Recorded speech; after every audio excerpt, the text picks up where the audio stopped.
So I want to talk today about something that I haven't heard spoken about often. Can you all hear me in the back? Okay. Oh, good. Which is Zen practice and the imagination. Zen practice and the imagination. And later on in my talk, I'm going to also focus on a Zen koan that deals with a kind of creative, spontaneous action that I think points to something that can enliven our own practice. So first, I'll just start by saying that I was inspired by my teacher, Kanjin Galen Godwin's talk that she gave about a month ago, where she talked about how it must be difficult for artists who practice discernment in various ways to also engage in Zen practice that is about letting go of preferences, letting go of likes and dislikes.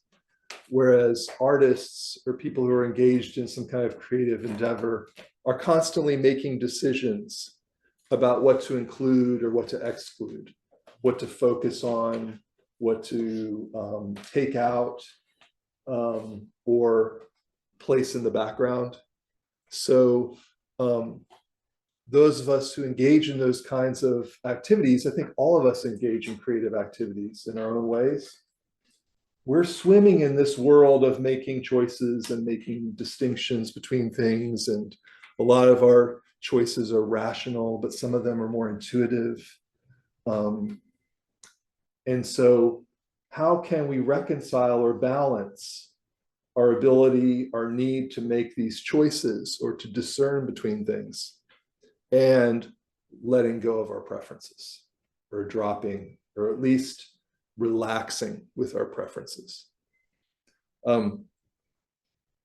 So Galen Roshi's talk started me thinking about that and about how that applies to all of us.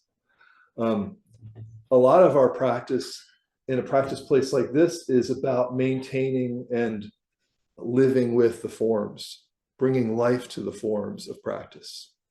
So we sit zazen together, we face the wall, we bow, we chant, and we conform to the practice forms, and then the practice forms shape us. And we notice that against the backdrop of these forms, all kinds of likes and dislikes come up moment by moment. All kinds of feelings and thoughts and sensations arise in the container of these practice forms. And I think the forms are so effective because we're not modifying them. We're not changing them according to our likes and dislikes. Instead, we're really trying to honor and respect the forms. And that honoring and that respecting looks like us trying really hard often to execute the forms, or to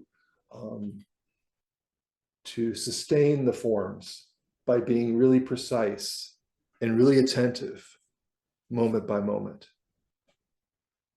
So I was thinking about the relationship between that kind of practice that we do and maybe a kind of Zen practice that asks us to leap beyond the boundaries of forms that we're accustomed to, forms that we're familiar with, and maybe open to something that we didn't expect or didn't anticipate. And that's a difficult thing to talk about. It's a difficult thing to talk about. But don't worry, we're not going to just talk about it. I actually have an activity planned for all of you. So this is the moment in the talk where, you know, if it was a performance, you'd reach under your chair and pull out, I don't know, a pair of keys to a new car or something. Everybody gets a new car, a new Dharma vehicle. Right? But sorry, it's not that exciting, I think. You've probably already been given a pencil and an index card. Is this true? Okay, great. Wonder, hey, somebody's holding up a pencil. I love it. I think they're actually, aren't they like monogrammed pencils? That is astounding. Wow. That really impressive. So How many of us here feel pretty confident and skilled in our drawing abilities? I'm just raising my hand to demonstrate hand raising. I'm not actually confident at all. Yeah, Matthew, I figured. yeah. Not too many surprises there. Yeah. How many of us are like pretty terrified about drawing?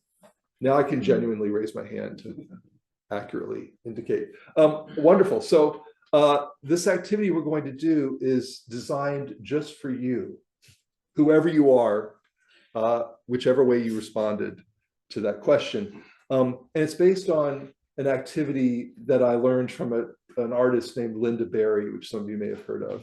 She writes graphic novels and books about creativity.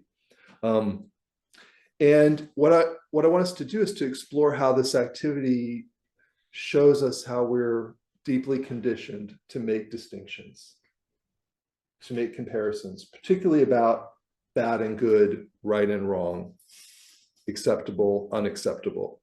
So, okay, step number one, you have your pencil and you have your index card, yes? Good.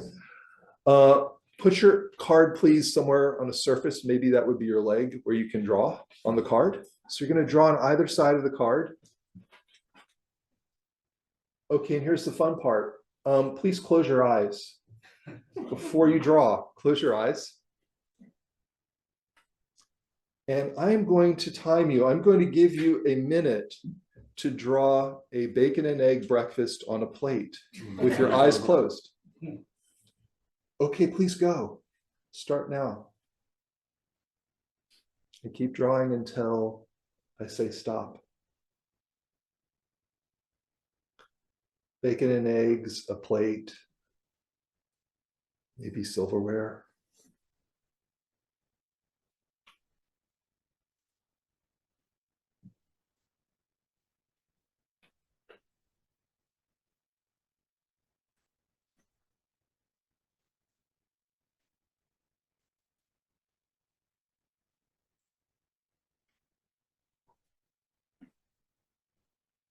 Eyes closed, drawing, hands moving through space.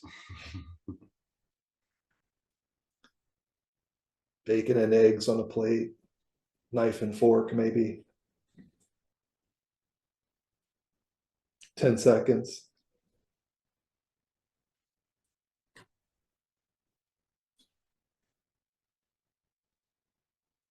Okay, now you can lift up your pencil and see what happened. What did you do? What did you do? And some of you might be amazed. It might be actually, it might look a lot nicer than a drawing you could do with your eyes open. Right? I've done this with classes before and they've experienced that. It's like, wow, I can't believe this. I could do this with my eyes closed. Notice too, were you surprised by the results of your drawing? Yeah, isn't that kind of a wonderful thing to notice, a wonderful gift? Do you like it? Do you not like it? Did you think, oh, look pretty good, or oh, I need to try this again. Can we do this again right now? You know, it's a really insightful barometer of how you feel about the way in which you engage with doing things that maybe you're not entirely comfortable with or that aren't predictable. And here we are with our eyes closed, drawing something. Also, I'll notice, let's say you don't like your drawing. Does that do anything to the drawing that you have in front of you? No, it exists despite your dislike. It exists despite your dislike. Whether you like it or not, the drawing is there. It's there now, right?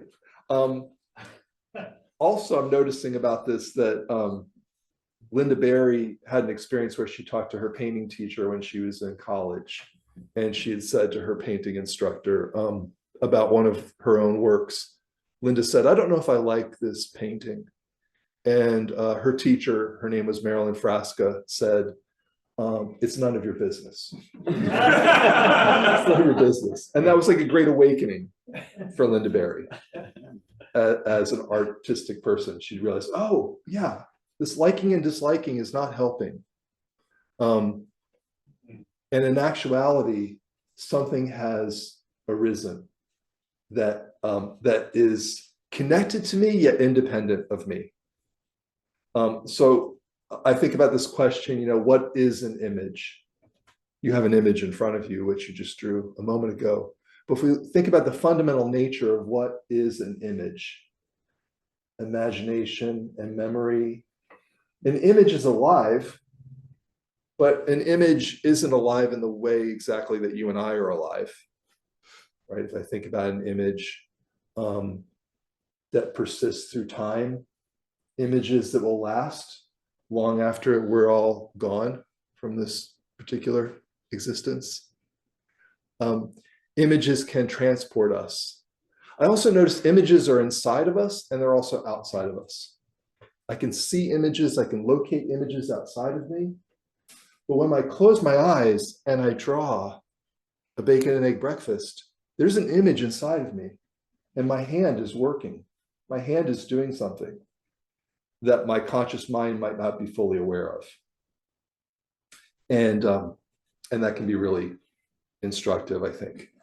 And how does that relate to Zen practice? How do we practice with our eyes closed? How do we move our hands, figuratively speaking? I wanted to talk about a koan. When I mentioned that I was going to speak about this koan, and I said something about it to Galen Roshi, she said, "Oh, that's a hard one. That's a challenging one."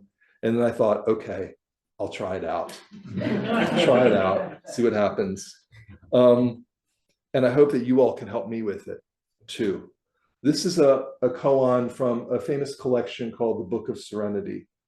Were any of you at the talk last week that Galen Roshi gave? Right, she also mentioned a koan, Bai Zhang's Fox, case number 2 from Book of Serenity.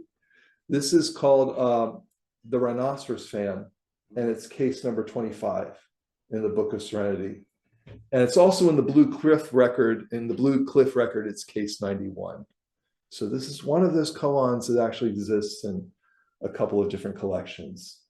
And the teacher here is Yangwan, and Yangwan was, like Baizhang, a student of Master Matsu, a very influential and powerful teacher. So they were kind of like Dharma brothers. I'll read the case a couple of times. It's really short. One day, Yangwan called to his attendant, "Bring me the rhinoceros fan." The attendant said, "The fan is broken."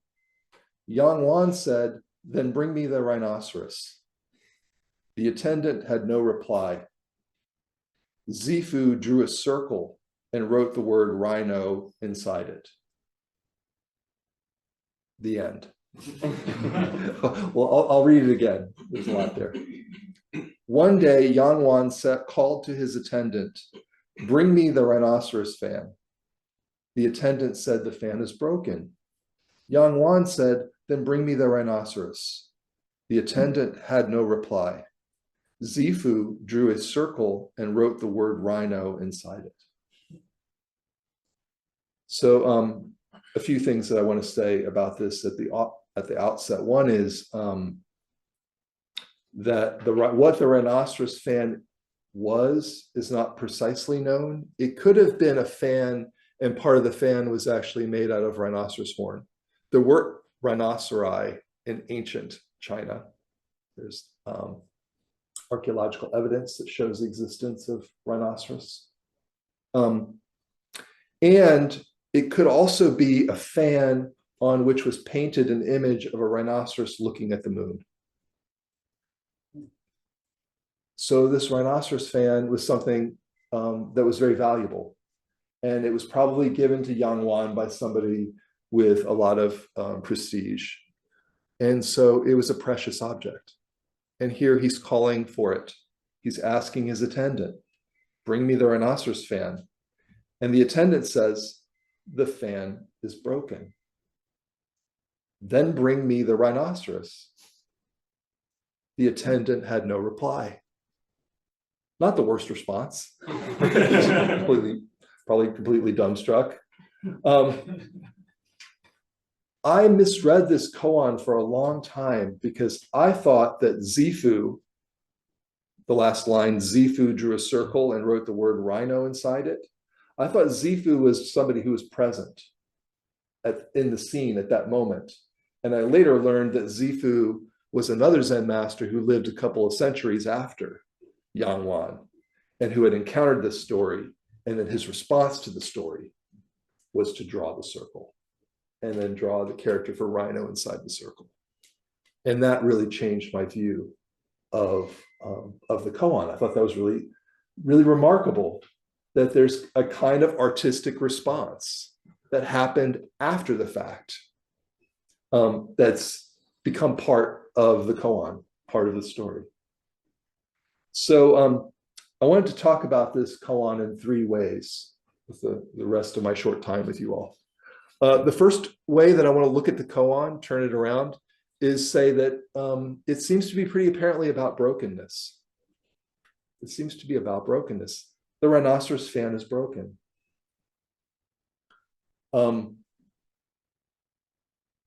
We're all intimately aware of brokenness.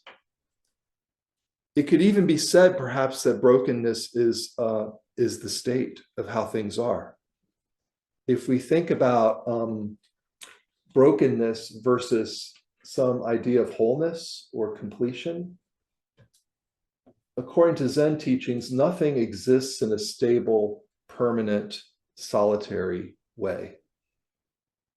Everything is impermanent and in flux and interdependent. And in that way, everything participates in this quality of what we might call brokenness. If we think about the first noble truth, right, life is characterized by dukkha, or dissatisfaction, longing for something to be slightly different than it is, longing for us to be slightly different than we are, then we could say that that dissatisfaction is a pervasive part of our view of how things are.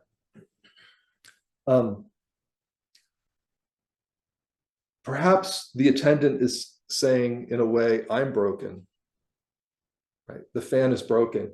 Like I'm unable to fulfill this request. In a sense, I'm broken and I'm showing you my brokenness. The fan is broken. I think we can all intimately relate to that. Times when we feel like what we have to give to each other in the most vulnerable and honest way is this sense that we're broken, or that we wish to both be seen and maybe not seen fully. And it's difficult for us to be seen in the way in which we feel in that particular moment, in any particular moment where we're put on the spot. So I had a big surgery about 6 weeks ago. My cane is hiding somewhere. I didn't need it to come in. But here I am from Austin, Texas, traveling to Houston. And I should be wearing my robes. And I'm not wearing my robes because right now it's really difficult for me to get into and carry and be inside of and live inside of those robes. So here I am wearing my samui and my rakusu. And this is the fan that I am today, right? This is my manifestation of the rhinoceros fan. And I know in the future, other manifestations will arise, other appearances will come forth. But that broken quality of being like totally reliant on all of you and on everything to bring me here will remain the same. So I think we can see this story as a story about the nature of brokenness. I noticed though too, Yang Wan doesn't back off. He doesn't say, okay, that's okay. I understand the fan is broken. He says, bring me the rhinoceros back. And that leads into the second way that I wanted to think about the story, which is, what do you do when you're faced with an impossible request? What do you do when you're faced with an impossible ask and you don't know how to respond? There's a contemporary Zen teacher named John Tarrant, and he wrote a book about Zen koans called Bring Me the Rhinoceros. And he has an interesting take on the koan as a kind of expression of a request that can't be met. So he says, how can he, the attendant, possibly respond to a request that cannot be fulfilled while expressing his devotion to his teacher? What do you do, however, when there isn't a precedent that can help you, when what you know seems useless? And then Tarrant asks, can you remember a time when a situation stopped you in your tracks, not knowing what to do or say, your mind frozen by the rhinoceros of the apparently impossible? And while you stood there, another person simply acted and restored the flow of life. So I appreciate this way of looking at the koan. And I think that it's also suggesting that the rhinoceros, the presumed source of the rhinoceros fan, the rhinoceros as source, as original mind, as original reality, unbounded reality, is not separate from the broken rhinoceros fan.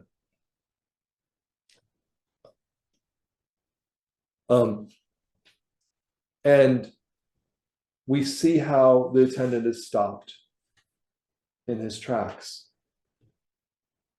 And we can think about those moments in our own lives when we seem like we're faced with an impossible request, and yet we must respond. And what do we do? Well, you could close your eyes and draw, I guess, right? Like Zifu, you could draw a circle. You could do boundless things, something that's intuitive and spontaneous and that arises from your practice relationship, your own relationship with your practice, and your practice of relationship with everybody, with all things that are around you. I heard a recording of a talk that Shunryu Suzuki gave at Tassajara in the summer of 1968, and he was talking about this koan.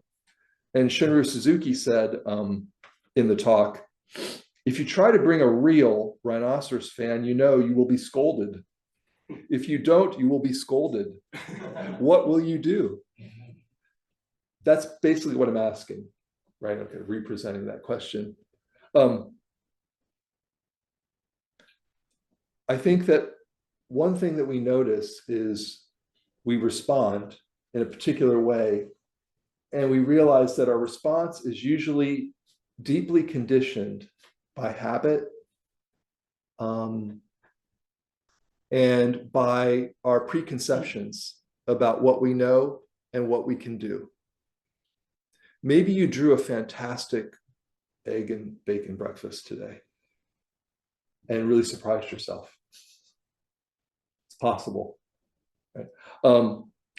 The Japanese teacher Shohaku Okamura, he writes about these mental maps that we all carry inside of us, and we filter our own ideas about ourselves and about the world through these mental maps. And I'm just going to read a brief passage from his book called Realizing Genjo Koan. Okamura says, our thoughts about reality are like an atlas of the earth. An atlas shows us a likeness, but it is not possible to make an atlas that perfectly represents the earth. In the same way, a human being's mental picture of the world cannot be a perfect copy of reality. Within this mental map, there are things we think are good, useful, or valuable, such as flowers, and there are other things we think are bad, useless, or worthless, such as weed. Usually we take it for granted that the fabricated picture of the world in our minds is the world itself. we think my system of values is right and others' values are distorted. This is our basic delusion. So I think that in our practice, we get to sit with and examine these mental maps. And we get to bring awareness to the maps. And perhaps we can loosen our attachment to these maps. What I notice about Zifu's response is he doesn't rely on seemingly what he knows about the rhinoceros. Like Zifu doesn't draw a circle and then draw a representational drawing of a rhinoceros inside of it, right? Like a realistic representational drawing. Instead, he takes a leap and he renders something that's figurative. He writes the character for Rhino. And that character is what is leaping beyond the preconceived notion of rhinoceros.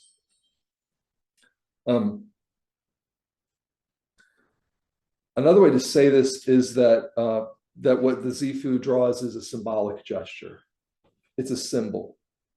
And the meaning of this symbol encompasses the whole situation.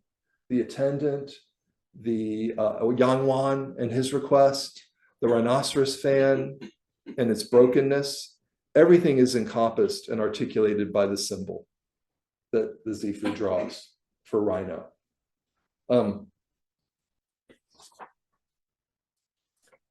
Many later Zen masters have commented on what the Zifu does in drawing the circle and the character for rhinoceros inside. One famous Japanese Zen master named Hakuin wrote, "This is something that cannot be given or taken. There's only one way out. There's nothing to be given."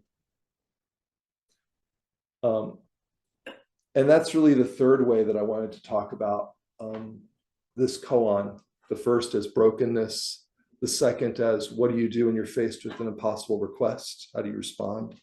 And the third as how does the Zifu's gesture point to something that's beyond returning the fan or losing the fan?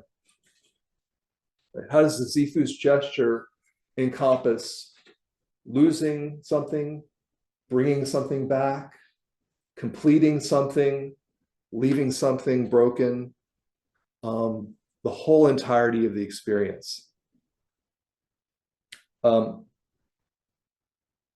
Natalie Goldberg, a well-known Zen writer, has this to say about the Zifu's drawing. She says, "Zifu is saying this exchange between student and teacher is complete. Nothing is left out.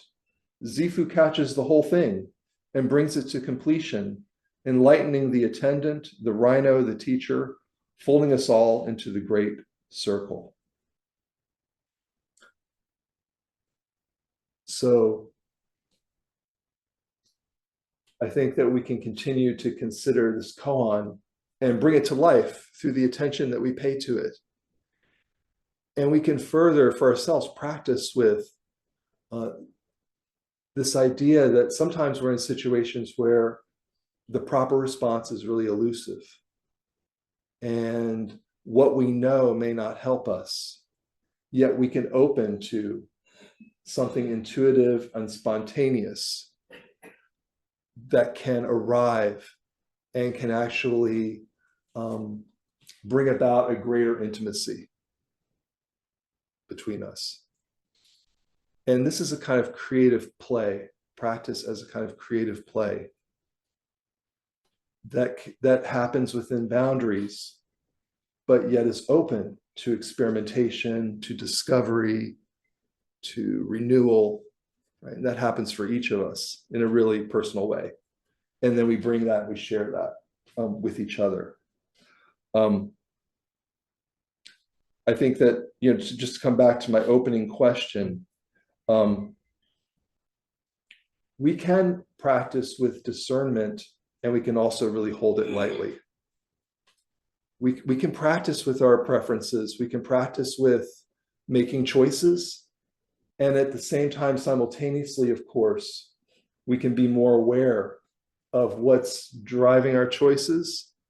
And we can become more relaxed with acting in a way that's not planned or rehearsed or repetitive. Yeah, like that, like who knows what might happen the next moment, right? It's such a fluid situation. It's an alive situation. And I think that's what the Rhinoceros fan koan is really bringing to life in a radical way, in a very radical way. So I want to end with a poem by a beat poet named Lou Welch. Has anyone here heard of Lou Welch? Great poet. He's good friends with, he's college roommates with Gary Snyder and Philip Whalen, who are two people who are important in our Zen lineage. And Lou Welch wrote a short poem. I don't know, I wouldn't be surprised if he's familiar with the koan about the Rhinoceros fan. But Lou's poem is titled, Step Out Onto the Planet. Step out onto the planet. Draw a circle 100 feet round. Inside the circle are 300 things nobody understands, and maybe nobody's ever really seen. How many can you find? So thank you all so much.